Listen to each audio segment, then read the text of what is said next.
On this episode's Moment of the Week, Kenny T took on the road on two wheels, riding from Lusaka to Livingston for the Mosiatunya Rally.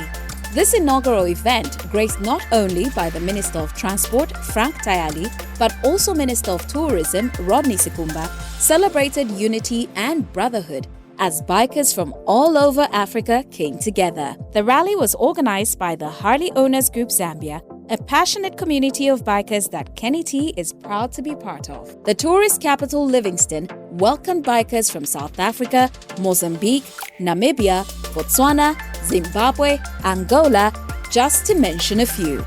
The spirit of Ubuntu roared through the streets of Livingston as the bikers toured the Mukuni village, Kazungula Bridge, Chitang, and of course, they had to take an iconic shot at an iconic location, the Zambia-Zimbabwe Bridge overlooking the mighty Mosiatunya Falls. All in all, it was a fantastic week, or should we say, a bike-tastic week.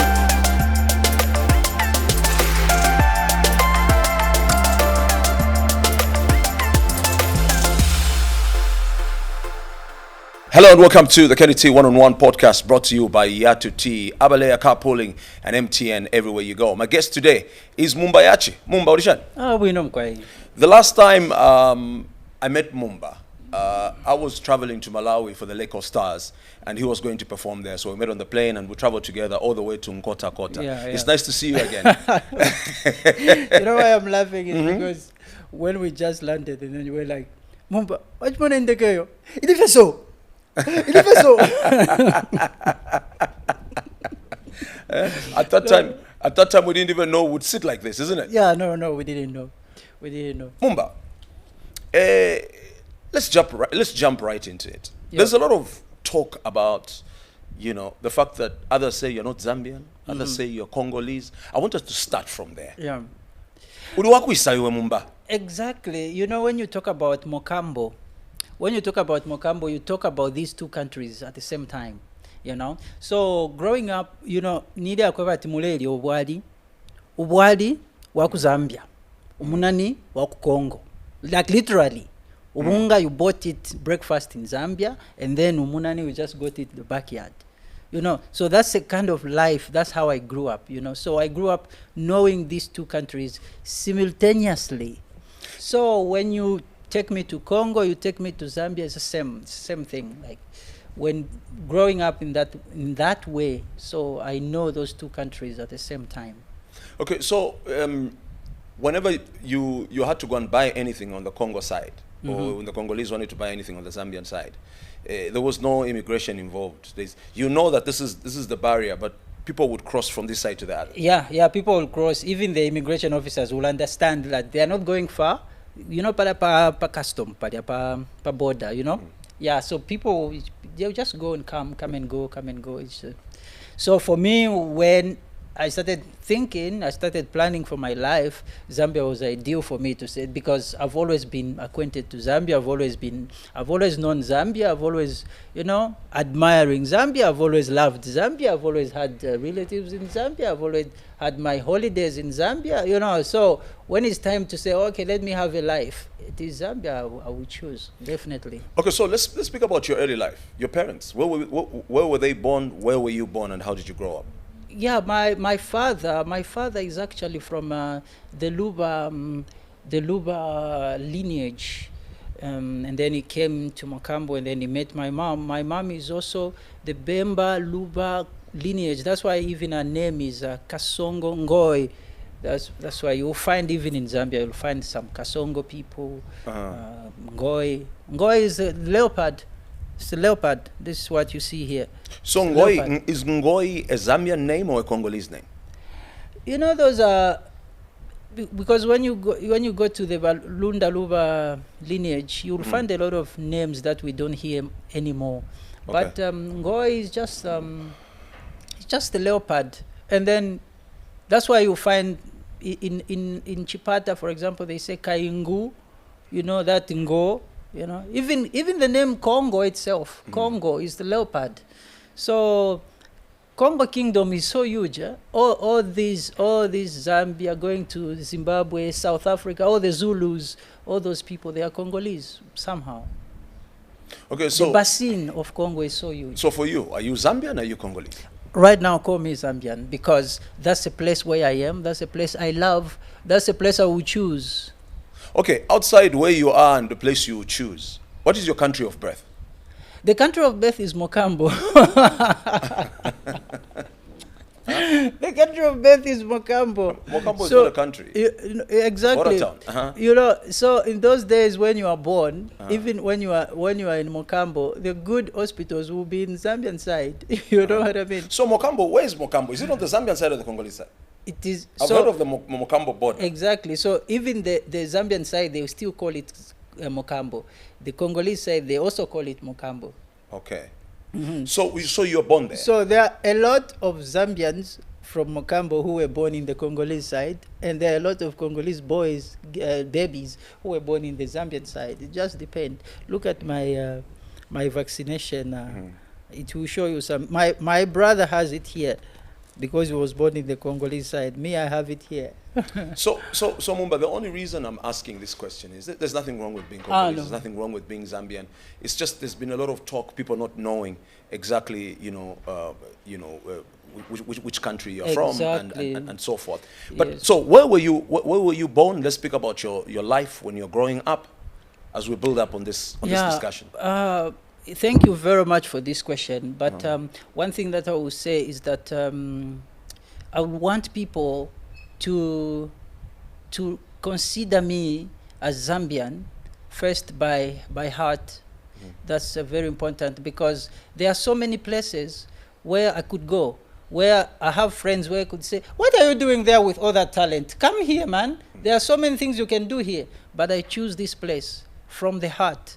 So people need to know that. People need to know that I love this place so much. The way people go to America and stay there to have an American citizenship. That's why I stay here to have a Zambian citizenship. I love this place for the heart, not for no, you know. So that's one thing. And the second thing is I was born in Mokambo, grew up in Mokambo. I've never really known a lot of things when growing up. Like I never really known a lot of places. I went to Lubumbashi when I got deported.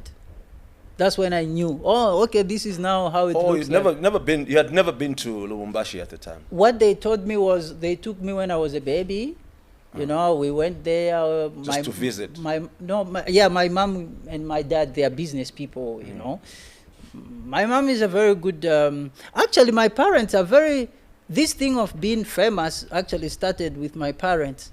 When you go to Mokambo, you ask who is Tip Top, everybody knows him because they had a shop, you know, they are business people. So growing up, I had that feeling in me to say, me too, I want to be famous, not because of my dad, because of my own name. Because everywhere I would go, people would be like, Mwana wa Tip Top, Mwana wa Tip Top. So that one never used to sit well with me. I used to say, I want to make my name for myself. To create a name for yourself. Exactly. Okay. So just knowing Zambia, growing up, knowing Zambia only. And then, when deported, that's when I knew Congo. Started to explore Congo, started to go to Kinshasa, started to go to Lubumbashi. Yes. Okay. So we'll speak about that a little later on. So when you are in Mokambo, you went to school there? Which school did you go to? I went to Intungulushi School, Intungulushi Primary School. It is in the Congo side. Okay. But why is it a Bemba name? You know, because all that is still the Lamba land. Like you say. Yeah, so that's why I went to Intungulushi Primary School. It's today that I appreciate that name very much, Intungulushi. Intungulushi means leadership, isn't it? Yes. Yeah. That one. And then from there I did a bit of secondary school. Yes, not a bit. Secondary school, I finished St. Kizito. I finished there, but the university, no, it was a bit hard for me. You didn't go to university? No, I didn't. Okay, but Mumba, as a person, I mean, as one of the people that have interacted with you, you're pretty smart. You seem to me like you you are well read. You know, you seem to me like you're very educated. You know, so I'm actually surprised that. But there's a question to do with university that I want us to speak about a little later on. So you completed your school at the same.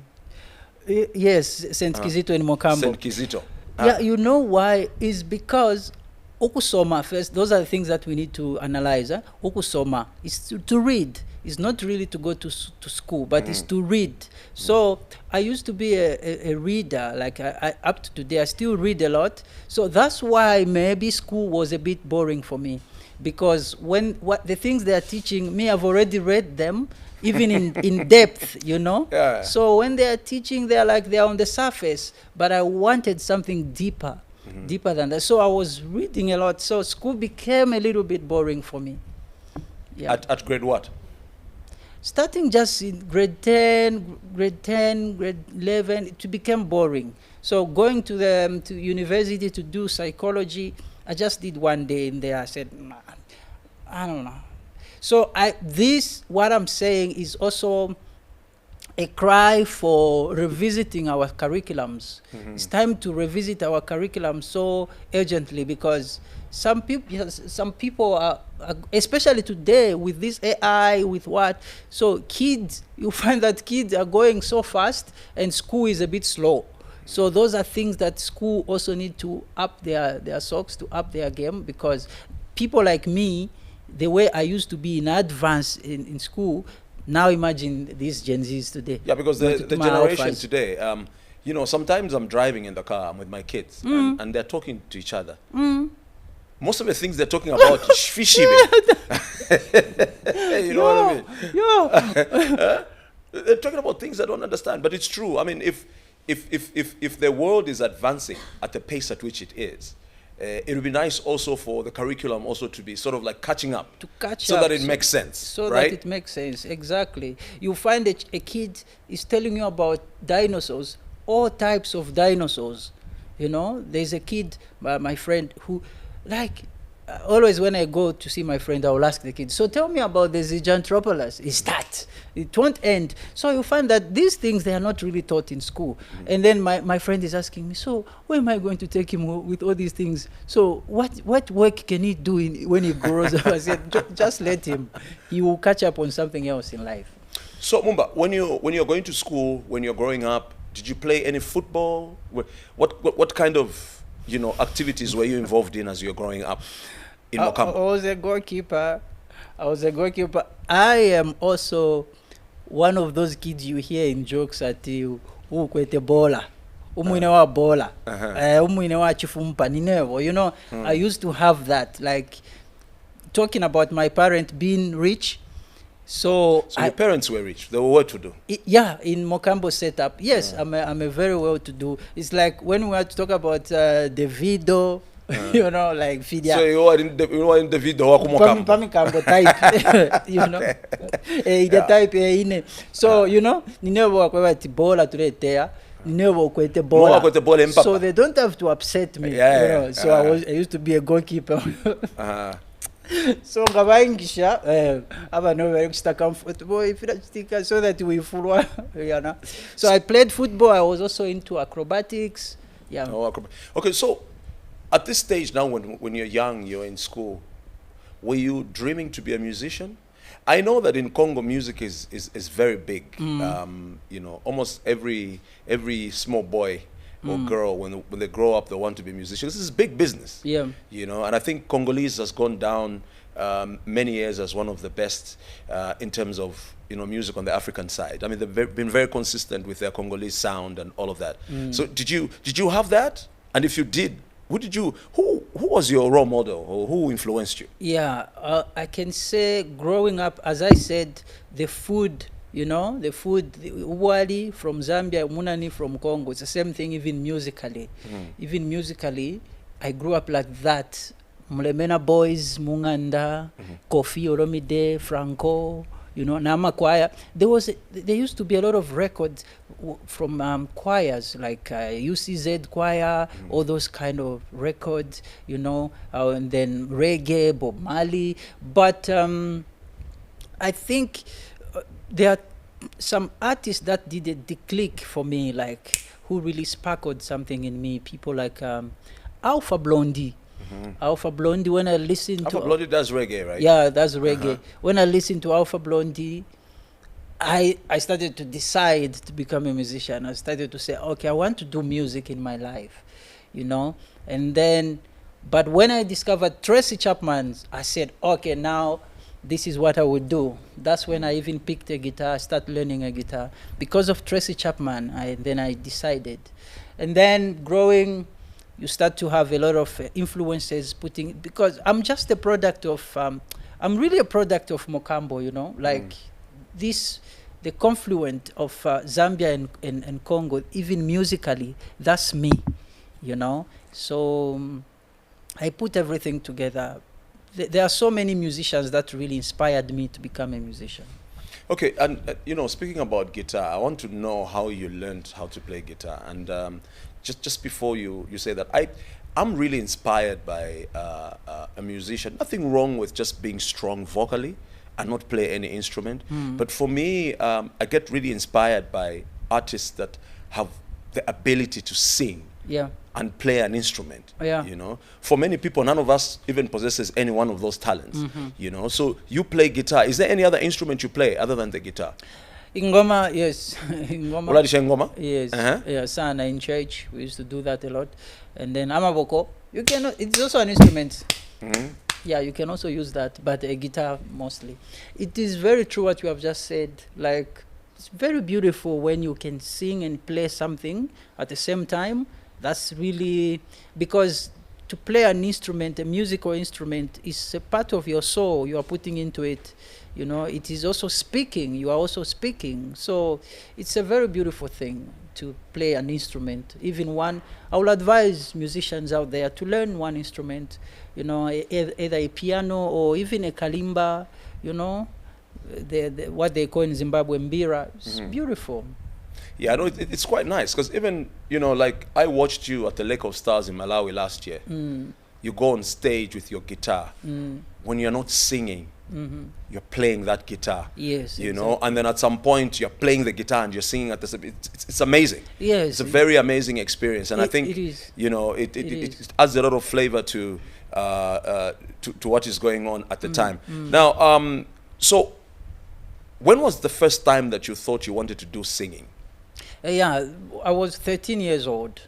I was 13 years old. I thank God because I discovered my purpose early. Yeah, to say, okay, I want to do music.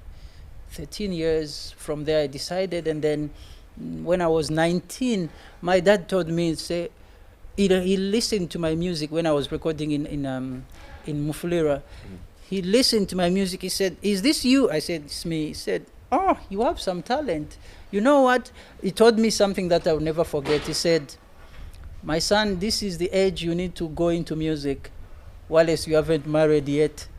Okay. Because when you marry, you won't have time to make music, to start a career. Yeah. So this time you are not yet married, go for it. So what do you need? I said, I need to record an album. How much is it? I said, $100.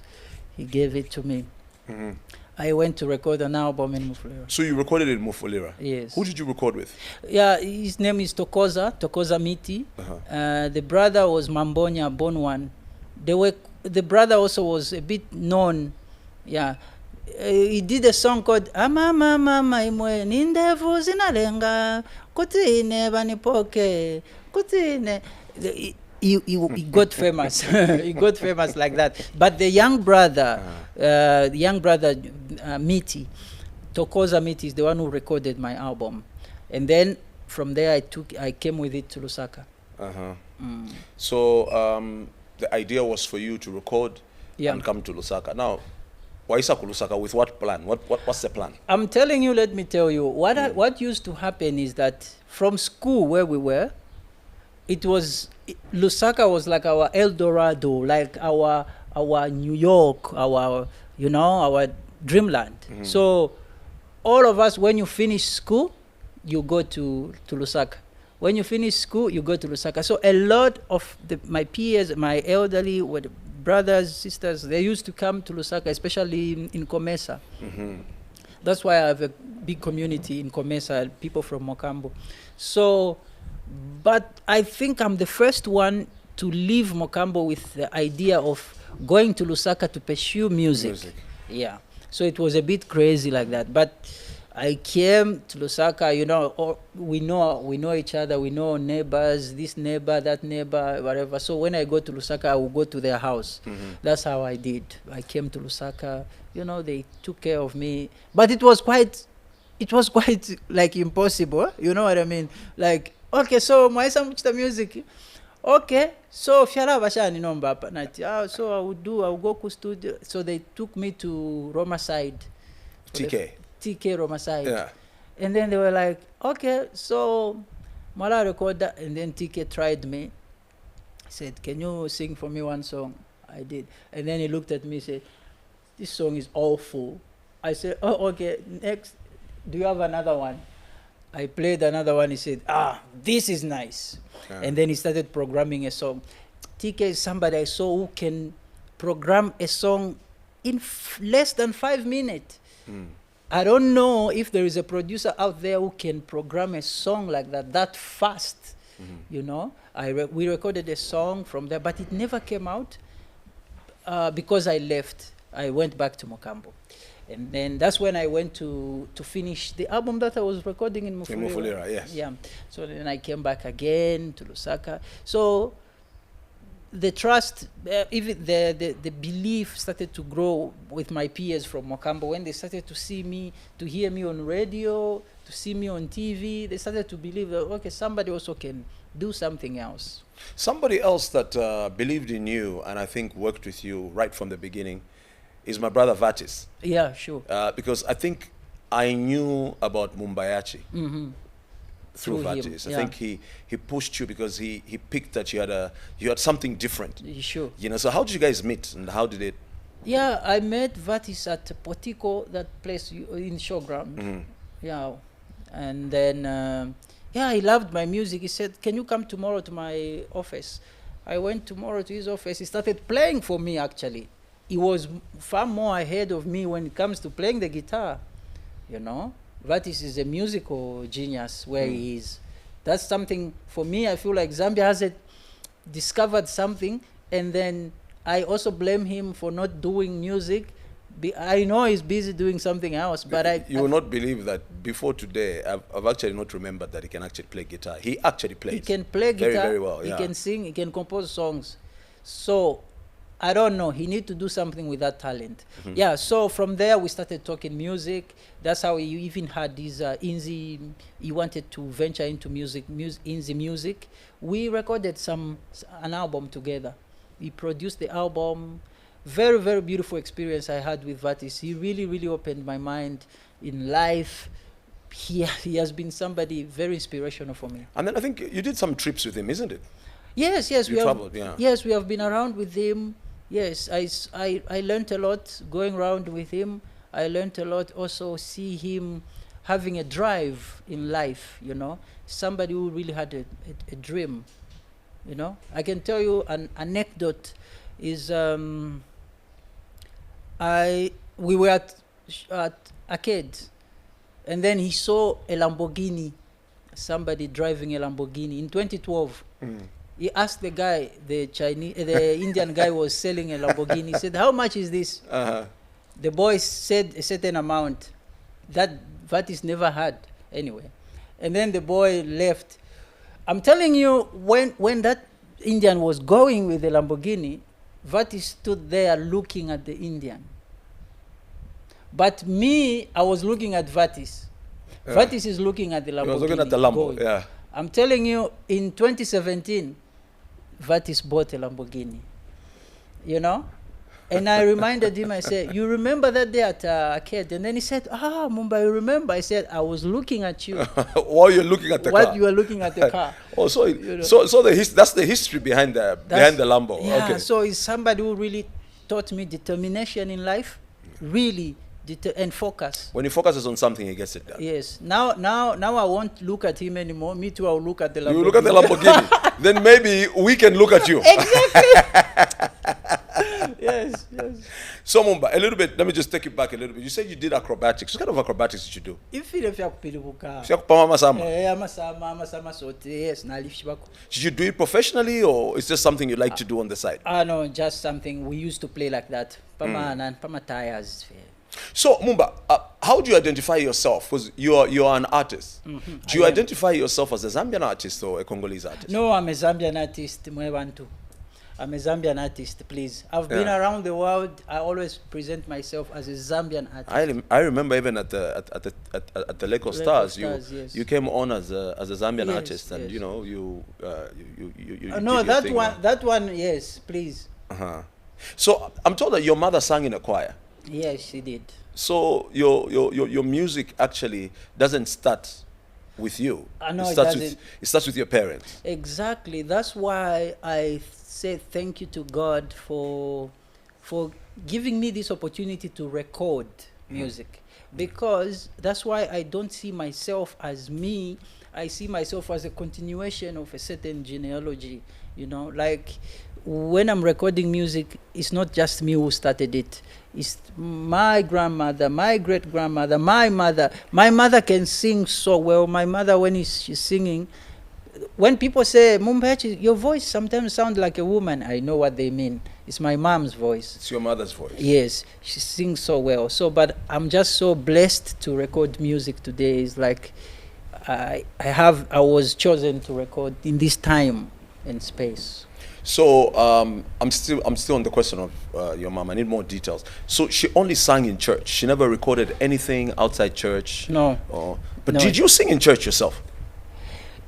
Yes, I sang in church, but it was a bit difficult for me to sing in church. Why? Because every time they would place me, let's say vama auto ni hapa, vama tenor ni hapa, vama soprano hapa, mama lines. So I never used to follow if they put me part soprano.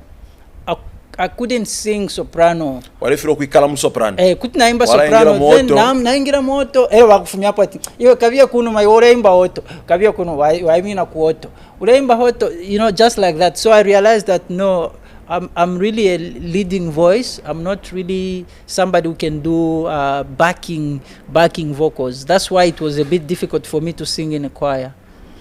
So then you decided to just go and do your own thing. Yes. Okay, so Mumba, now I want to speak about after you came to Lusaka. What was your biggest break? When did you know that, okay, no Mbapa, if in Fiambo kuchitika? No, you know what I can say. There was, if you read The Alchemist, Paulo Coelho, he's talking about the beginner's luck. So, but I can't really call it the beginner's luck. I can just say it's a blessing. But when I started, that's the time ZNBC opened TV2. So TV2, you know, there were no that time, so they didn't have programs. They didn't have a lot of content. Yeah, so they were starting. Yeah, so that's the time I released the video. So they were just playing that video over and over. That's the same time when I started. I started like that. I started already known. I became known at just the first single. But I can also say my break into the mainstream, I think it is through Slap D, Somone, a song we did. Yeah. I think that's what I can really say. Okay, this is the one that introduced me to the larger, the mainstream market. Because for me, I've always been that kind of a niche artist. Mumba Yachi, are you a musician? Are you a singer? I'm a musician. I don't know if I know the difference. No, you know. A musician, for me, a musician is somebody who makes music. Let's say they can play an instrument, they can sing, they can compose, they can write songs. But there are other people, other the singers also are musicians, but if you classify them, a singer, there are people like Whitney Houston. She could just sing. Yeah. Nobody could sing like Whitney, but there were people who wrote songs for her, play instrument for her. I don't know if she played any instrument in her life, but she could just sing. So she's a singer. But she's also a musician, because singing is also part of making music. But I get your point when you say, are you a musician or a singer? I'm both, you know. But for me, most of the time we call the players of instruments, we call them musicians. Those are really musicians. And the singers, they are just singers, but they're also musicians. But your question, I would say I'm a musician and a singer. This is the Kenny T One-on-One podcast. Our guest today is Mumba Yachi. He's a singer and musician. We'd like to thank our sponsors, Yatu Tea, Abalea Car Pooling, and MTN everywhere you go. We take a break. We'll be right back.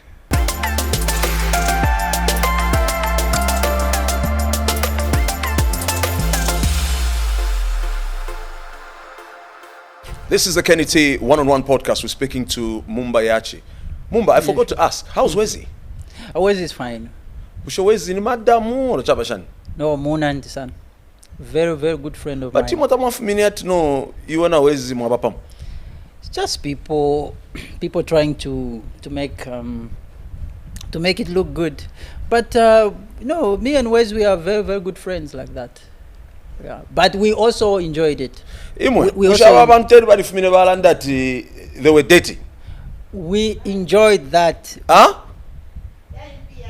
Oh, yeah, in PR No, not really PR. It's just, it's just enjoying life, because, life is beautiful. We can, being partners is not just intimacy or love partners. We are very good partners in music, and in life as well, like friends, very, very good friends. So you and Wezi are not in a relationship? You've never been in a relationship? We have never been.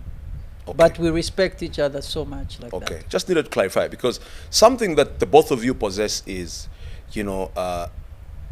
you got great voices. Wezi can sing. Exactly. And you can sing as well. Yes. I remember you did a song together. Yeah, sure. What's the title of that song? The first song we did together was Umungo Sakalani Wewo Ni So Wewo. Umungo is my favorite Mumba Yachi song of all time. Thanks a lot. And even the video, the way it was shot, Mwari Mumpanga. Yes. And who wrote that? Who shot the video? Who directed the video? The Visual Papi, when they were together, Lodak, Lodak and his friend, who is called Visual Papi. Yeah, so it was a beautiful, beautiful experience. The one who started the song is actually Wezi. Okay. She's the one who started the song, and then I came on board. Musubila also was in the song. James Sakala was in the song. So, it was a collaboration of great minds that came together. Yeah, so a lot of credit for that song we give it to Wezi. To Wezi, yeah? Yeah. No, it was a beautiful song. So, you now as a musician, did you do a lot of collaborations? Did you attempt to collaborate with already existing artists, in your early time? Yes, exactly. One thing that I would love to really make it clear to the people is that, as we are just from talking about singers and musicians, I collaborate a lot. All my career is about collaborations, So sometimes I can make an album where there is no feature, and people will think Mumba Yachi didn't feature anyone.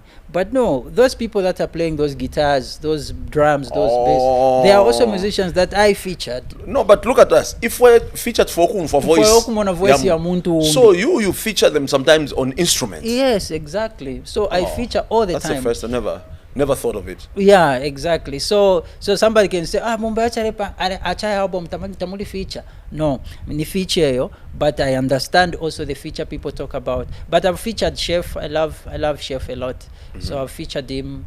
I told you you're very close to Chef. Yeah. That is someone we can meet and have a chat. We talk a lot. I love listening to him.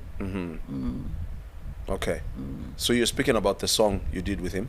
Yeah, we did a song with him together. It's titled Muchalo. It's from my album, The Great Work 1. If people listen to that, it's actually, he was prophesying about what is happening today and what will happen a lot in the days to come. Have some of the things come to pass? Yeah. He talks a lot about, he talked too much about how the culture is really changing.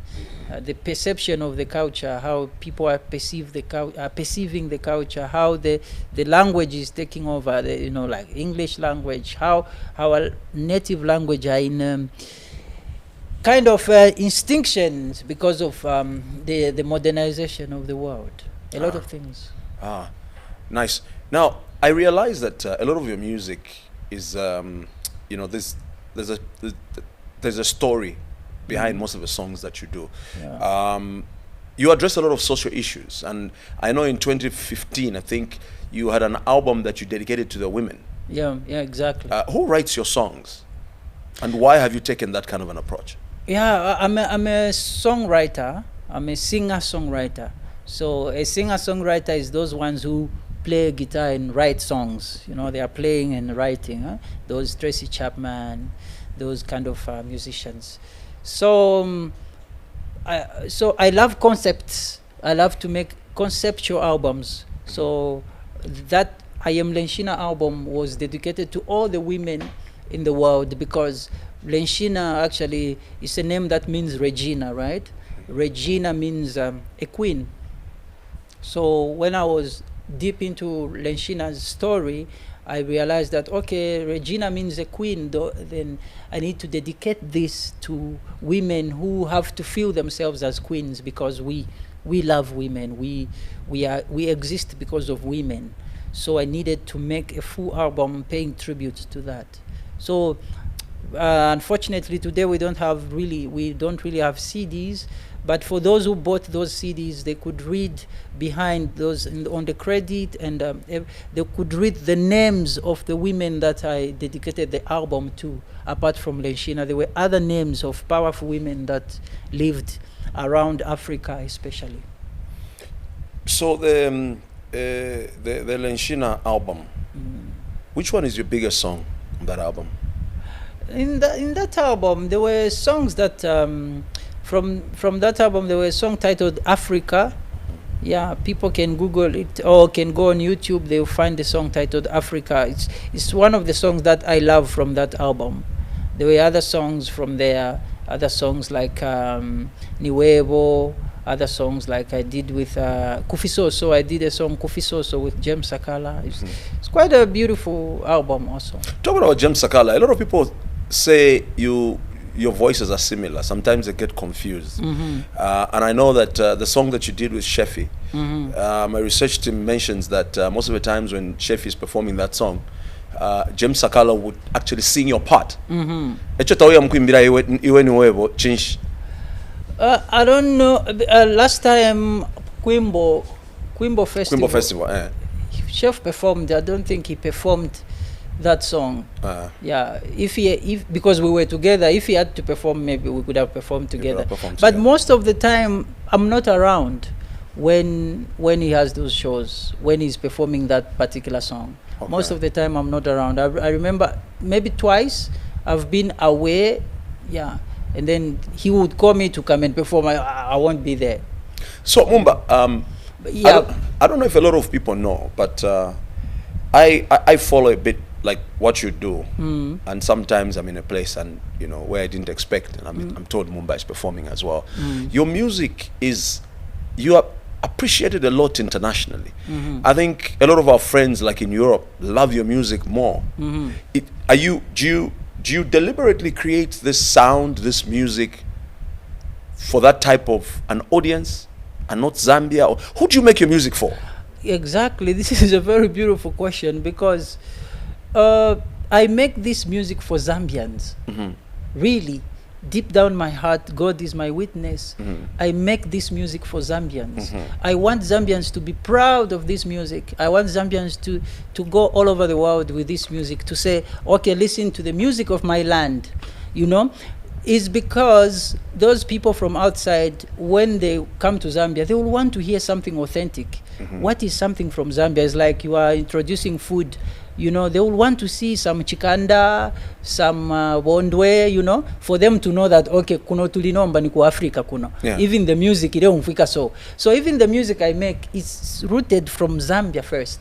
So it's a pity if people think the music is for the Europeans or for the other people. No, it's actually another way around. So those people, they just appreciate to know that, okay, this is what is coming from Zambia. We like this. We appreciate this. You said something very important. You said it's not really that the music is for them, but maybe when they come, they appreciate the authenticity. Exactly. What's your understanding of an authentic Zambian song? Just be real, just be you. Shut your ears, shut everything, go deep down yourself, remove, bring out what is deep down yourself. That's authenticity. We are all authentic. There's nobody who's not authentic, but most of the time we open our ears to hear what is happening outside, but we need to get deep down ourselves. Everybody's unique, everybody's authentic. I am just blessed, so blessed, privileged to have that shibirima ati efirechtika nomba nifi nomba efiriko.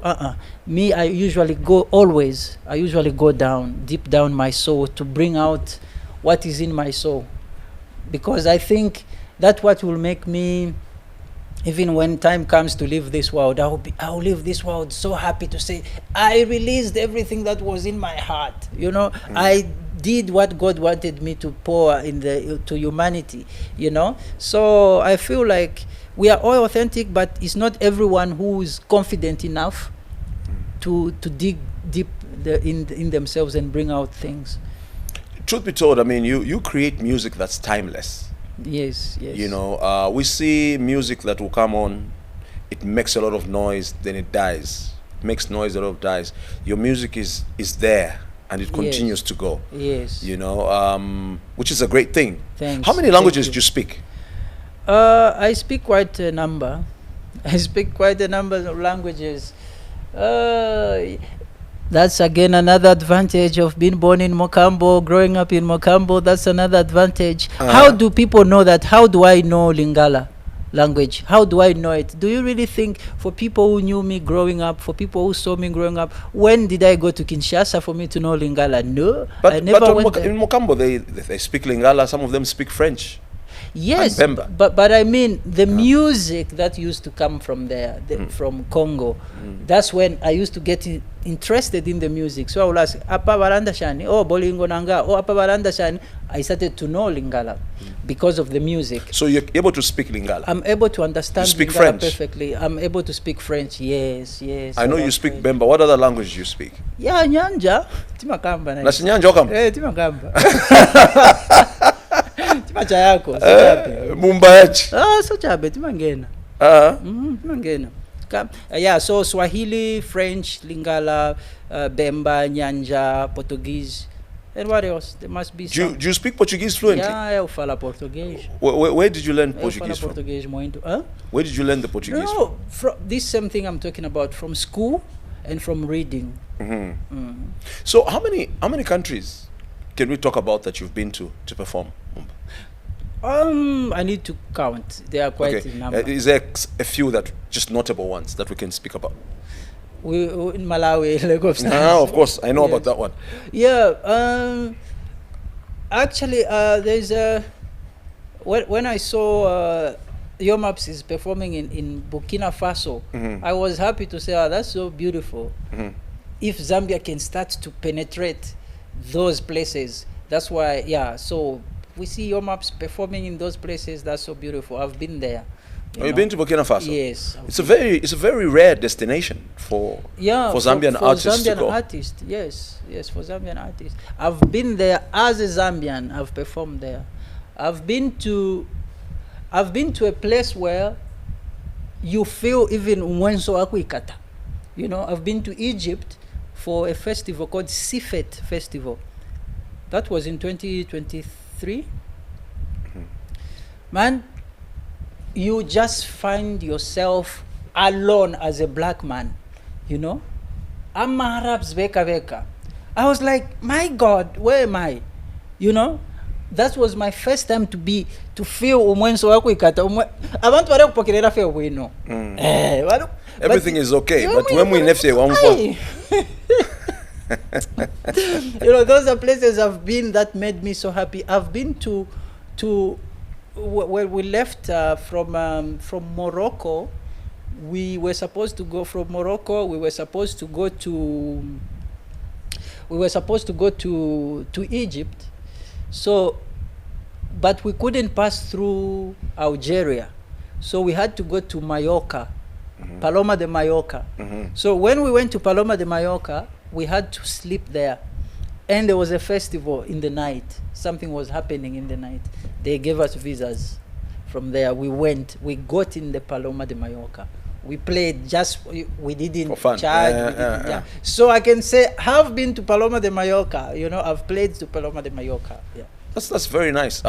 So what's your, how do you manage to clinch these deals and how do you manage to brand yourself this way? I feel like it is also time that has come for me to do that, and also to push more, you know, to look for contacts, you know, like I'm talking to you right now. You know people outside. You can still say, no, I know Mumba can come and go, you know, those kind of things. So it has been a journey. It has been a journey, and as you just said, people outside also, they appreciate authenticity. You know, they appreciate what comes from Zambia. You know, this. You know, so I've made a name in those circles as well. Mumba, I'm told you listen to Jay-Z's music. Yes, I do. I love. That's very strange, though. That's the question. Where, how strange is it? Like, why is it strange? Because kana umfwe nyimbo wimba nyimbo shakwa Jay-Z nafupusana sana. No, it is also go beyond music. Yeah, it's also listen to what the man is saying. You know, listen to what the man is saying. For me, when you listen, I usually say, it's not because it is his latest album. When you listen to 444 album, it's an album that is full of message, where he's giving a message of a very responsible black man, you know, like a legacy. That's why there's even a title called Legacy in that album, because he has realized that you have to tell black people a certain reality that will uplift them. Tell black people a certain reality that will grow their businesses, you know, those kind of things. So that's why I really appreciate his music. And then I love the way they love sampling, you know. Those sampling also shows, you know, I respect rappers a lot, because rappers, they are like an overall of all musicians, because they sample a lot, so they listen to a lot of music. Because if you follow even this history, the story of rap, hip hop, it came from a DJ. So a rapper is a DJ.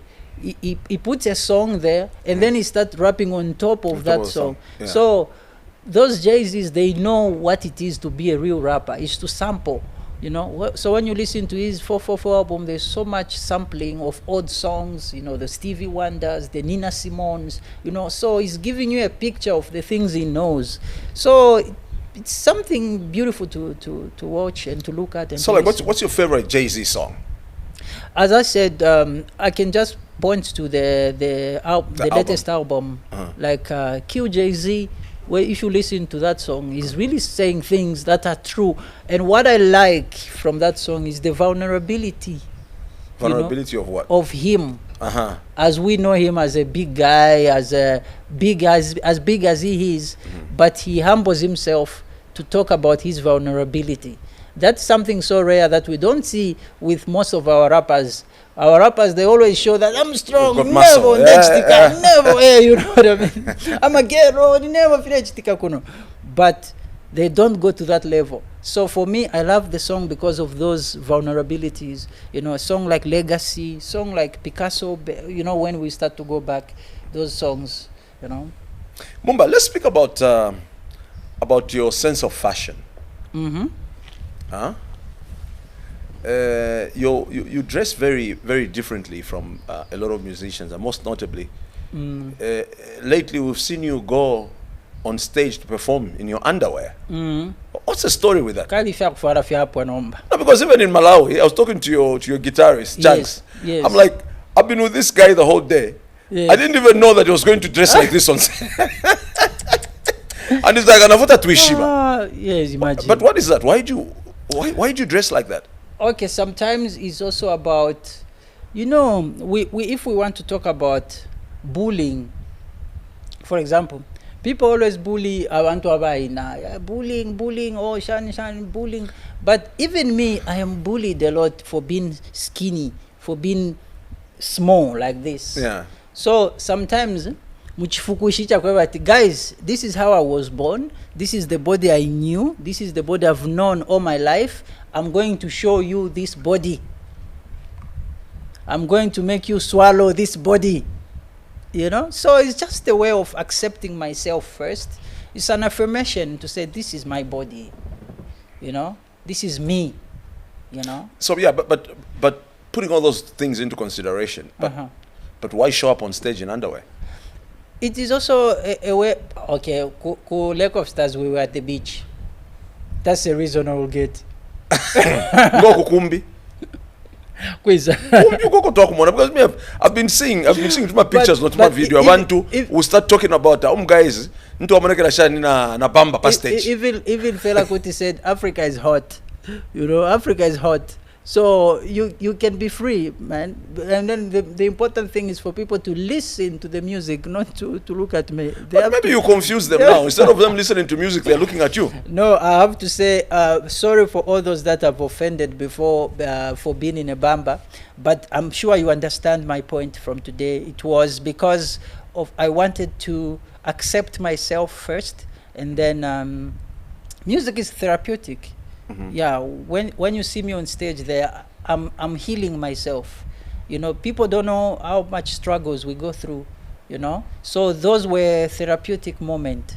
So I think going forward, I think I will be dressed accordingly to how people love to see, like today. Yeah. Look, you look very nice. So do you like have a stylist or? Yes, this is my woman who made this for me. What do you mean, your woman? The woman that I love so much, the woman that I respect. Are you married? I will be very soon. You'll be very soon. You're seeing somebody. Yes. And yes. who's this lady? No, I'm not yet ready to say her name. Is she in the music industry? No, she's not. She's not in the music industry, but I will be able to say her name very soon. Okay. So she's the one who sort of like dressed you today. Yes. Great. You look amazing, man. Thank you. You look like the artist that you are. Thank you very much. Okay, so now let's speak about some of the controversial lyrics in your music, right? Squeeze my lemon. Is it what? The sweeter, the shorter, all of those things.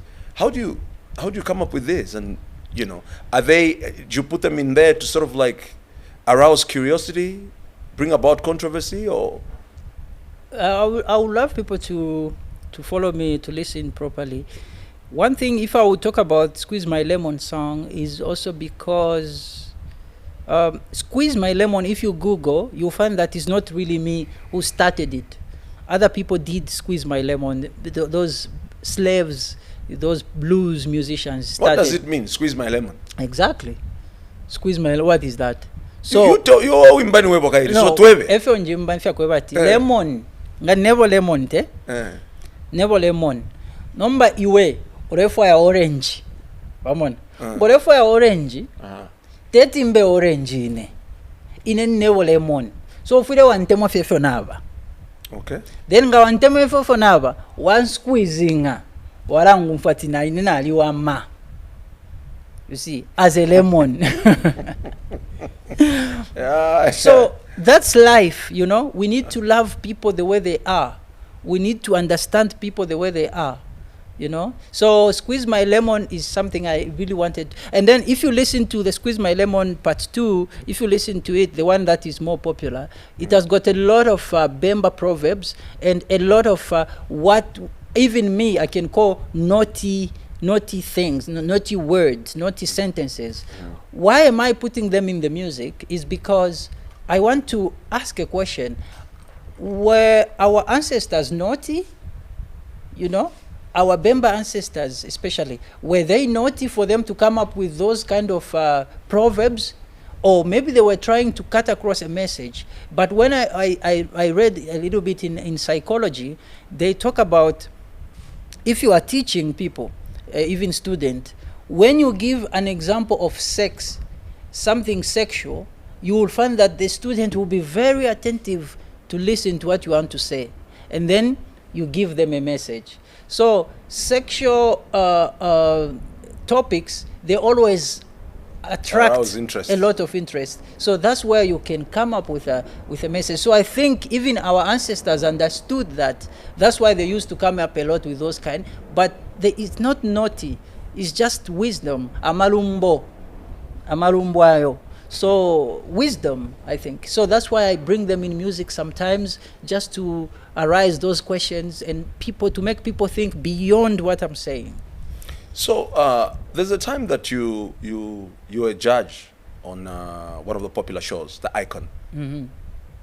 What is a controversial for Wadeland?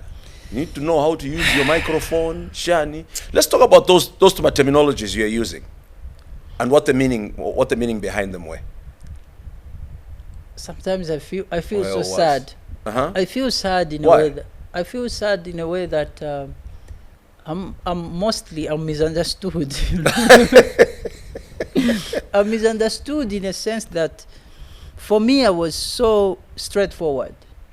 I was so straightforward to tell the girl that the way you handle your mic. Okay, so explain the situation for somebody who didn't see it. Okay. What happened and then what did you say? Okay. Yeah. To give an illustration is when I'm singing. For professional musicians, when they are singing, they know, okay, they have done their sound check, so they know how the voice is coming out. So when singing, when they want to shout, they will do something like this. And then when they are singing low voice, they bring back the microphone, you know? So that mic control is for professionals who know how to control the mic. You know, you cannot be singing always like this, you know? Even when you shout, the mic is still here. So the same thing I saw in that girl. She had that knowledge, understanding. So she came to perform, yes. And then every time she hit high notes, she would push the mic away. Yes. And then when she drops her voice, yes, then she brings it back. I said, I know how, I see and I love how you handle the mic. You know? So people misunderstood you. Exactly. It pains me, you know? It pains me, the level of how corrupt the minds are. We need to work on our mind, you know? Sometimes people need to see me, to listen to what I'm saying straightforward. So you didn't mean anything else? I didn't mean anything else. It pains me a lot. That's such a beautiful girl. I even said, you are very beautiful. You know, I see the beauty in the girl. I said the truth, you know? You are beautiful. I love, you know, I love you, you know? I love how you... It pains me a lot. You love how you what? I love how you handle the mic. You know, the thing is, one thing about music is not also about just singing. It's also about how somebody looks like. Me, I'm just from talking about how I look in a bamba. People don't like how I look in a bamba. Maybe there's some that like it. Yeah, there are some that like it. But the ones who don't like it, I also understand them very well, because music is not always about singing. It's also about how the person looks, you know? So that woman, that girl, looked so beautiful. It is also a plus in music. It also works. It's a plus. So I also had to talk about that, to point that. So it depends when people always go to the other side. What about another one where you spoke about, is it reading the room? Yeah, it was the same girl. You went ahead and said other things also? I said the same, yes. So what exactly did you say then? You know, to understand the room, you know, to read the room. These are secrets of musicians, of singers, you know? My God. They're under from Chibemba, so that at least, maybe in English, that's when people translate a lot. Maybe in Bemba. But I mean, this is a secret of singers. You have to know the acoustics of the room so that you know how to project your voice, you know how to use the mic, because you have understood all those. That's why you see musicians sometimes when they're about to have a show, they will go to the venue, visit the venue to understand how this venue is, how are we going to play. So now you told her that what? I said, I love how you handle the mic, and I love how you know how to read the room. You understand the room. So really, this is something serious. There's some work we need to do. There's some work we need to do in our country. Mumba, around the 14th of November in 2018, we heard a sad story that Mumba Yachi Oh, had you been- even know the date? Yes, we do. Okay. We heard that Mumba Yachi was arrested and deported back to Congo. Yes. Finish watch today. No, November, that's when I was deported, but I was arrested. I think the arrestation started maybe in May. Why? Yeah, in May until it went up to November. That's when I got deported. No, this same issue of, growing up, you are growing up. Now we are going back to the beginning. Yes. When I coming to Lusaka, you come to Lusaka and then you just think, you say, okay, no, Papa, I need to go to Lusaka. I've never had any papers before in my life. I've never been legal anywhere. You know that in Congo up to today, they don't have registration cards. In Congo, when we go to Congo, they don't have registration cards. It's not legal. What do they have? They don't have. So you thought if you're finna about Congo, No. This is just an example, which is true. But what I'm also trying to say is I'd never had registration papers before. So if I want to be legal, what do I do? Okay, my parents will just say, you already for quite a paper, I'm a reg, come on, ever uncle Bobby. Come on, ever uncle Bobby, what have sorting? You just go to your uncle, you cross. You go to your uncle's Zambian side. Therefore, F paper. Oh, F paper. To immigration. My registration card. Papa, bakupangira. I'm a reg. Oh, refer reg. Bakupela. You get. Well, refer passport. Bakupela. But bakupela reg. I'm Zambia. Bearing at what details? With your uncle there. That's why even the regis, whatever, everything that got arrested, they were legit. You know what I mean? They were. But how can they be legit, Mumba, if you're from another country? Exactly, but this is the arrestation and the deportation comes from because it's from another country. But what I'm trying to say is everything was legit, but they wondered how you got them. Not really. They wondered how, because my uncle, I couldn't go there alone in the Mulia. Ninani wala kuiminina. Fule kwa abo muntu wa kwa oh mupeni oyo mwana wandi. You get the thing. Yeah. So now the thing is, so now when you grow up, people will start to ask, who is this really? Who is he really? They especially if you're in the limelight. Exactly. So they do their investigations. Oh, akaka muntu, akaniso. So those kudos to those immigration guys who did the work, doing that's I always give them a thumb up for doing the work. So now when I got arrested, so the charge was what? What was the charge? They charged me for that, for being illegal, for being obtaining papers by false pretense. Wow. You went and pretended you were Zambian. Yes, by false pretense, and then I was taken to court. Man, I was taken to court as Mumba Yachi against the state. But I was like, no, I never want to fish. My mother was just calling, crying.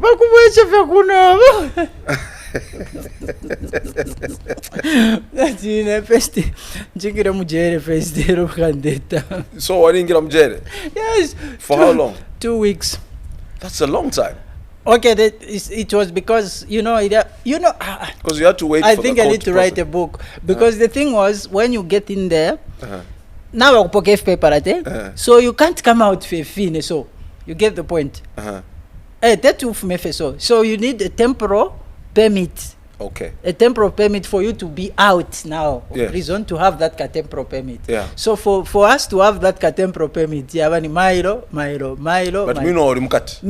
Where were you? Were you Chimbokaila? Chimbokaila, yes. So how was the experience there?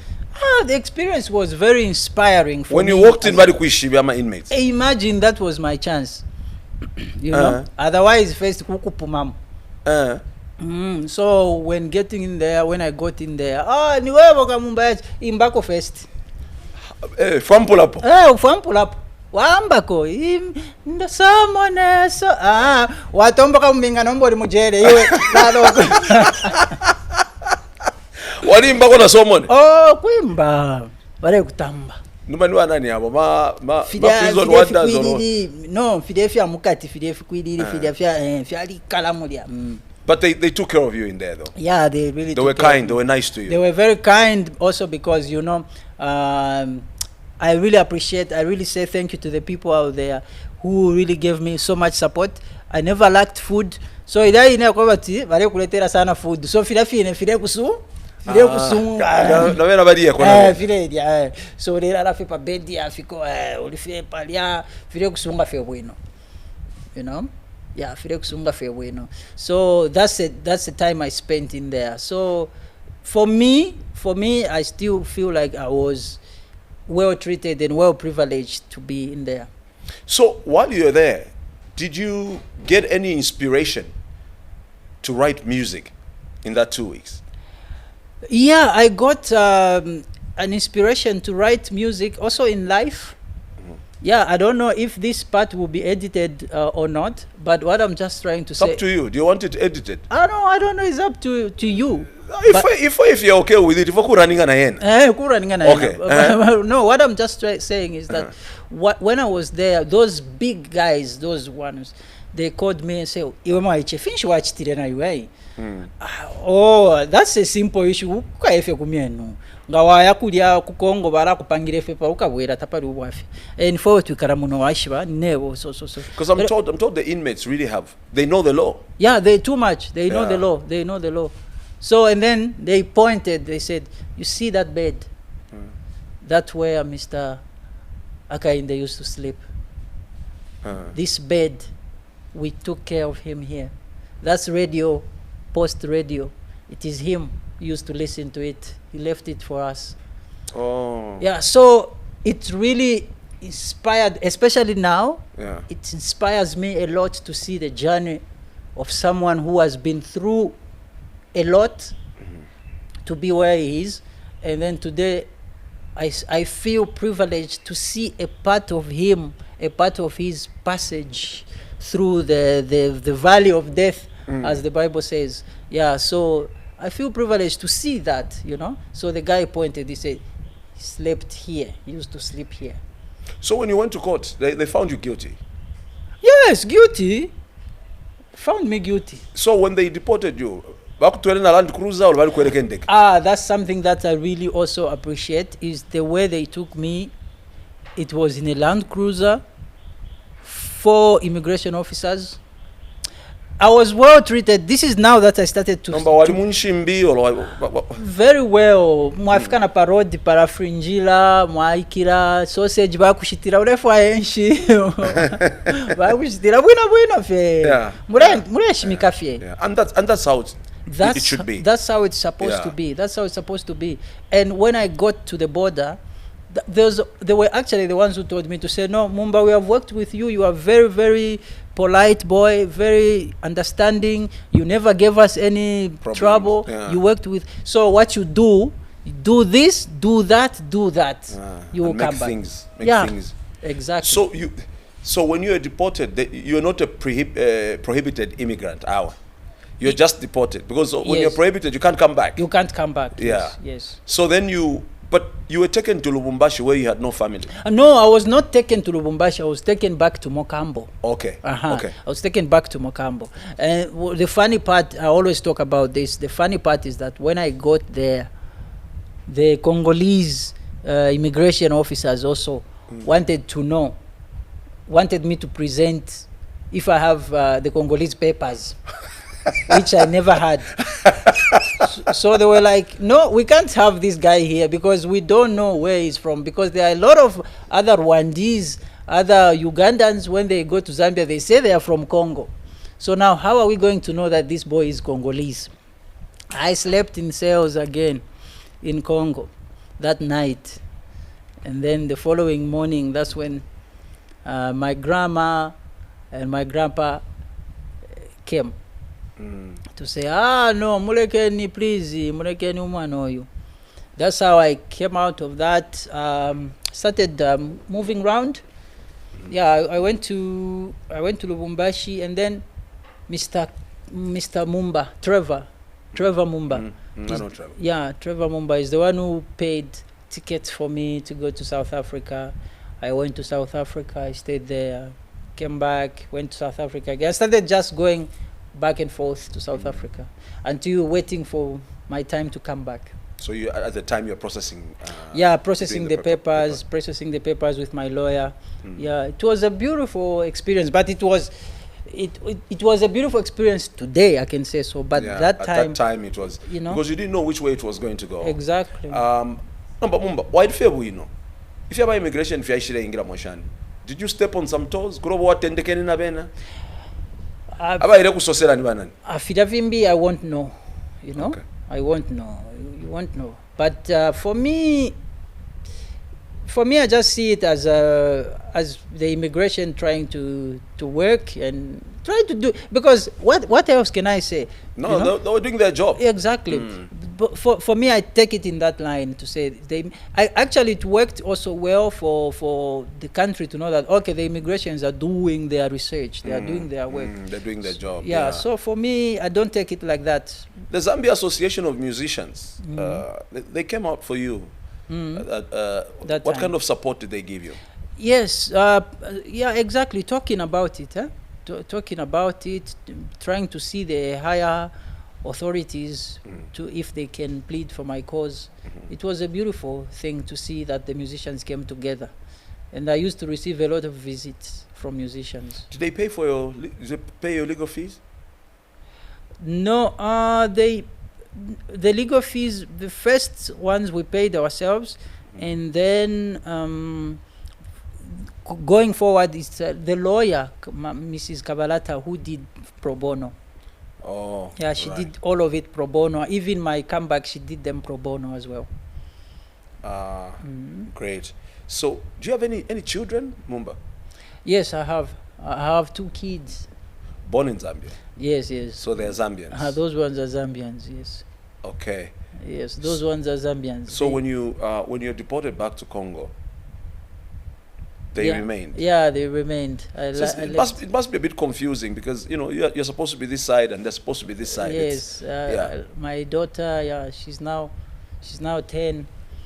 It was quite a hard experience, but it was beautiful to make me grow, to make me understand that, okay, guys, and if I want, that's why if I mean business, I mean business, because I know that I was once taken to court as Mumba Yachi against the state. So, meaning this is not a joke, this is serious, guys. Yeah. Great. This is the KDT One-on-One podcast. We'll take a break. We'll be right back.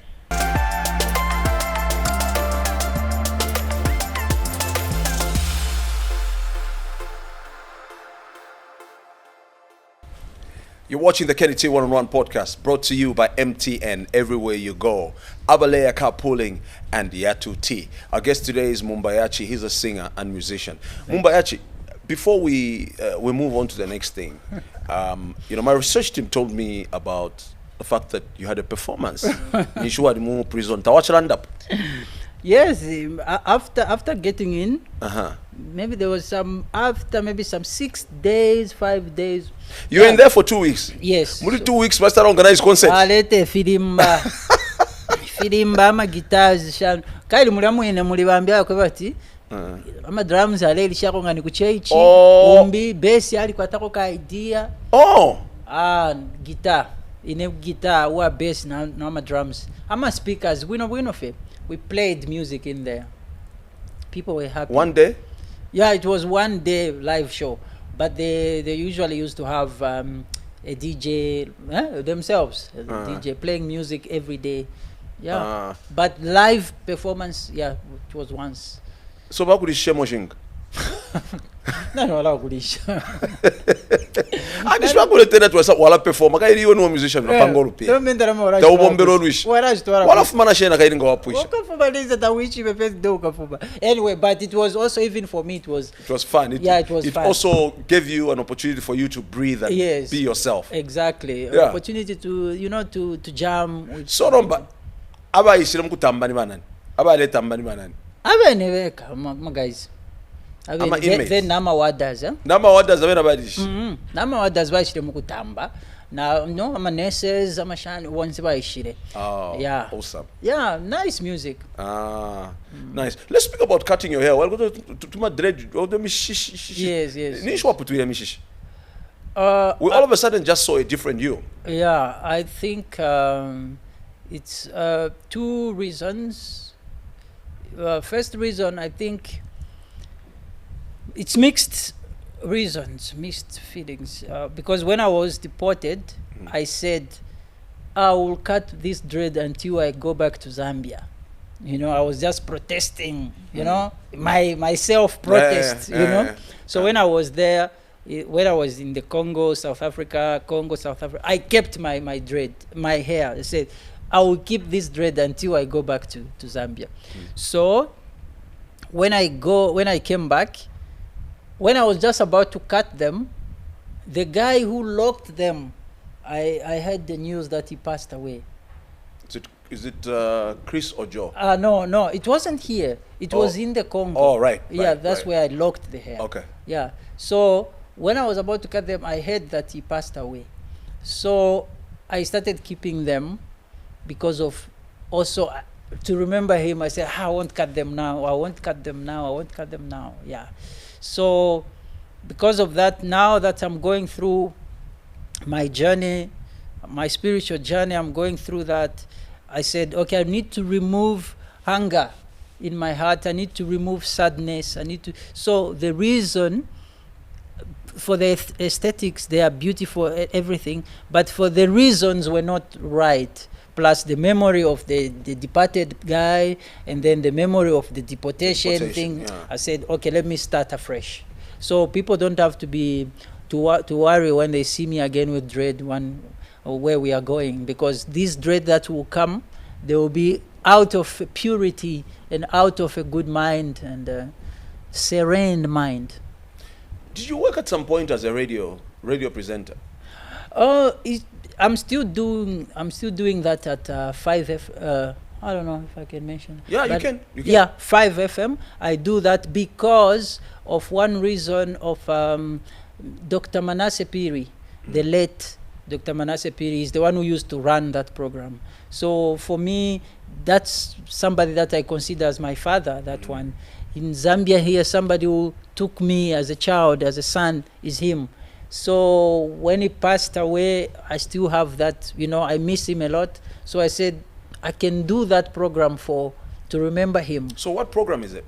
It's doing with African music. Okay. Like playing African music from across Africa, everywhere around Africa.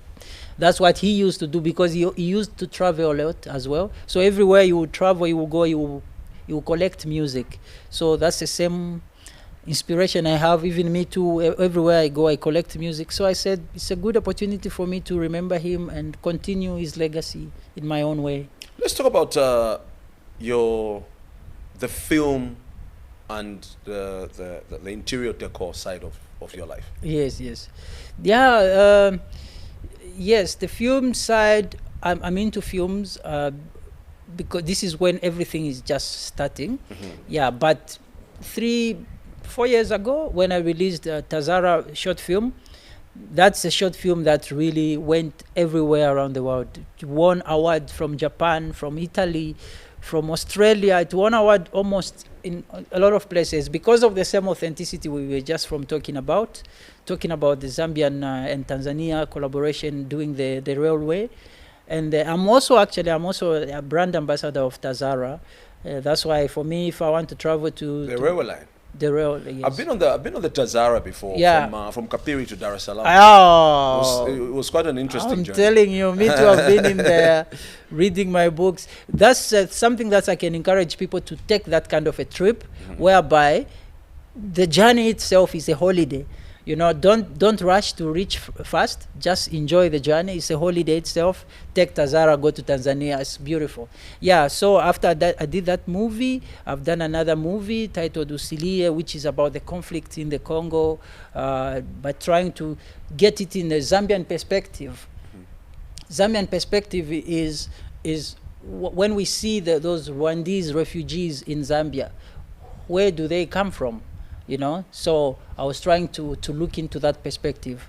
Yeah, so talking about the interiors, yes, Mumba and Co. Mumba and Company is my interior company. Me and my partner, we have that. I think very soon people will start to see a lot of advertising of it, but mostly we just do low key because we need to have everything in place for, especially paper-wise, for people to see it and to know. But that's a Mumba and Co.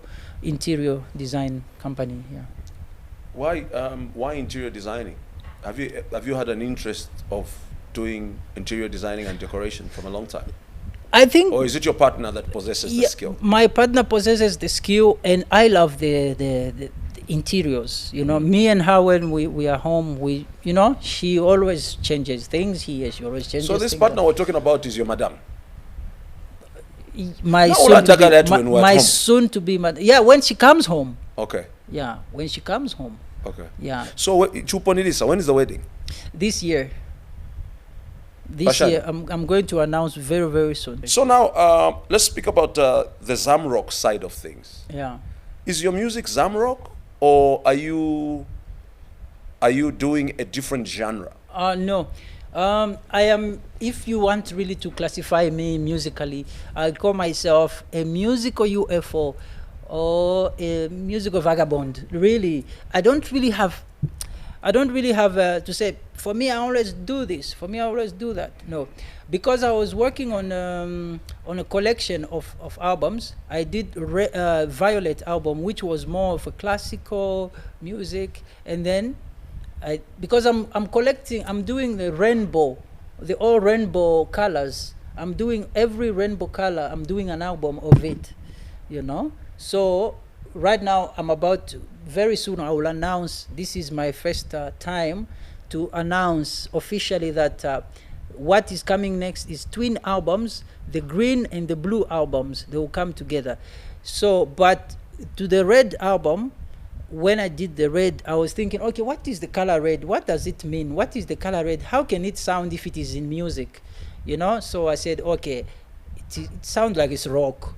You know, that's how I did that rock album, the Zam Rock album. Plus, Zam Rock is a music genre that is so popular and so powerful. I was actually at a residency in Ghana with different musicians around Africa, where we were discussing about rock music, the influence of rock music in Africa. And then every one of us were giving their music. I was number one in that. Wow. Because of the music I was giving, not singing, not performing, just collecting data, giving them Pongozi, you're giving them Five Revolutions, you're giving them Amanas, you're giving them The Witch, you're giving them Mosotunya Band. So the people were just like, Zambia did a lot, you know, because all of those countries, Zimbabwe, Ghana, all of those, they did rock as well in those days. But Zambia did it so much. The impact of Zambia, that's why even today it is felt in America today, you know, all those are sampling Zambian music because the impact was so powerful. So for me, I was also trying to pay tribute to Zamrock. Talking about Zamrock, I was very excited when I saw Jagari Chanda being interviewed on CNN African Voices. Yep. I sat and I watched the whole show. It was really nice, and Sure. you know, it's I think him like you I see that when I saw clips of his performances abroad, Yeah. I saw that there's a huge love and appreciation of him, Yep. you know, at that level as compared to, you know, locally. It was nice to see CNN Yeah. profile a Zambian artist, you know, Yes. on such a huge international platform. Yeah, You know, it is. It's something. Let's speak about your relationship with Jacob. What is Jacob doing on your group? I know he's very passionate about music. Usually when you travel, you're with him. Yeah. He plays drums sometimes and all of that. Yes. And then also have Chanks. Yeah, Mr. Chanks Chanks. also, you're like, Yeah, you're very Mr. close. Chanks, Can we yes. speak about this too? The interview won't be complete without us talking about these two those guys. two. Yeah. Oh, yeah, that's good. Mr. Chanks, actually, what I like about Mr. Chanks is because we discover music together a lot. Chanks, by the way, is one of the best guitar players I've ever seen in this country. If you can say that, Yeah. then that's. No. I thought I was the only He's one. excellent. He's excellent. Yeah. So he's one of the people that I consider like, okay, this one, I can recommend him anywhere in the world. He's a music lover, first of all. That's why me and Chanks, we communicate a lot, because he loves music. Apart from being a musician himself, he sends me music all the time. Even right now, I can show you in my phone. He will send me music. He will send me a meme. He will send me, you know. So it's rare for me to talk music with musicians. Most of the time when we meet, we just talk business side of it. But with Chanks, we talk music. With Jacob, it's almost the same. Jacob is somebody also really I consider. I usually don't like to lose my. I don't like to lose my African side of it, like also to get into familiarity too much. I consider him as my father, you know, because he's my father's age mate. So he's my dad, you know, but I can also say he's my friend.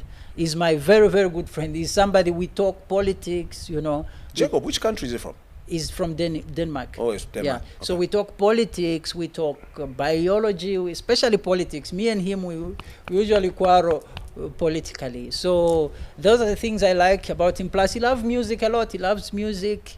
You know, he loves not just to be with me, but everywhere where there is good music. He appreciates that. He's a great guy. He's a very good friend of mine, yeah. Any plans for any music release? Yes, I was very, very quiet because I've been busy working on these twin albums I'm talking about. So very soon I'm going to release a single and then to announce for the future albums to come. But I was busy in the background. There were also other works I've been doing, writing theater. I'm working on the theater piece. I'm working with a photo exhibition that I'm going to do very soon. So I'm also trying to venture into other things apart from music, but other channels of my artistic mind. Yeah. Mumba Yachi, I've got a question from Honorable Mal Sampa, who's our previous guest. Okay. He left a question for you, and you'll also be able to leave a question for our next guest. Okay. Now, the question for you from Honorable Mal Sampa is, if you had the power to erase one common habit or norm in society, what would it be? If the power to erase one common habit or norm yes. in society right now, what would it be? Yeah, there are many, but one is I will ask Zambians to embrace excellence. To embrace excellence and to know that in Zambia something excellent can come from Zambia. You know? Why? So you think there's a norm that we think yeah. Yes. it's something great, something excellent cannot come out of the country? Yes. That we need to make excellence to be normal. We need to normalize excellence, to say that, okay, this is what we do, and we need to have standards to say, this is excellence, this is what we are pushing because it is excellent. Yeah. We really need to embrace that and erase mediocrity. I'm saying this in the music circle, and it goes in a lot of spheres. You know, we need to. We have to follow excellence and erase that spirit of appreciating what is not reaching excellence. That's something that I can say. And then also one thing we need to erase is to also sometimes to listen to things as they are. When I say squeeze my lemon, is the lemon. Pirungula fimbi we. When I say you know how to hold the mic, that's what I say. So people need to learn also to appreciate, to listen and not try to interpret all the time. I've got 3 questions here. Question 1, 2, and 3. Which number are you picking for the next guest? I love number 3. Number 3. So number 3 reads, looking back at your journey, what's one moment where you felt completely misunderstood by people, and how did this shape the way you connect with others now? So that's the question for our next guest.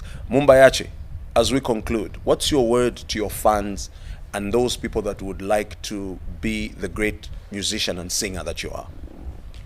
My word is to always remain a student. To always remain a student. Always, as our Lord and Savior Jesus Christ said, we need to be humble. Yes, when you are humble, God will elevate you. So we always need to remain humble and to remain student all the time. That's the only way to reach perfection. We need to get to a point where people say you are great, but how great are they seeing? What is that they are seeing? Because you yourself, you are in the quest of perfection. So that is what I can advise. Let's remove the mentality of arriving, you know. Let always be doing something, you know. So that's what I can advise to the musicians, upcoming musicians. Always try to be a student, an eternal student. Is Mumba Yachi, are these your actual names, or they're names of you as an artist? It's the name of God. Mumba Yachi. It's a very. Yachi is your surname. Mumba Yachi is not a name. It is an entity. You know, Mumba Yachi is. That's why I don't put my name on betting. What is your name? Like your real name? I just introduced you as Mumba Yachi. I know we're winding up, but I just remembered. I'm like, wait a minute. Is this his actual name? No, Cedric Fundi. Cedric Fundi. Yeah, Fundi is my name. Oh, great. Fundi. Yeah. Great. But Mumba Yachi is such. So what does Mumba Yachi stand for? What does it mean? That's what I'm saying. It's a very powerful name. Mm-hmm. Yeah, Ya is the name of God, and Chi is a vibration. Hello, Alondoro Ranomba. So Mumba is the creator. Yeah, it's a very, very powerful name. It's a very powerful name. Mumba Yachi, we'd like to thank you so much for making time to come and sit you. on the Kenny T101 podcast. You've really told us quite a story. We're very thankful that you're able to open up and trust us with your story. Oh, thank you very much. I can say I was in my cave, but when I heard your invitation, I said that's where I'm supposed to be. Yeah, that's where I'm going. Yeah, and also have to appreciate you and the crew for this beautiful work you do. Yeah. I didn't know how serious the engine is, the machinery behind. So it's so serious and so much powerful. I congratulate all of you for us to be, because I usually see, two people chatting, but you don't know the mechanism behind. Yeah. I really appreciate that. Behind, making sure that everything is running exactly. smoothly. Kudos to you for this beautiful program. Thank you. This has been the Kenny T One-on-One podcast. Our guest today was Mumba Yachi. Okay, he's a musician and a singer. We'd like to thank our sponsors, MTN, Everywhere You Go, Abaleya Carpooling, Yatu Tea. Also, please don't forget to like, share, and subscribe to the Kenny T One-on-One podcast. Also, hit that bell button so that every single time we upload an episode, you get the notification. My name is Kenny T. Back again next week, same place, same space.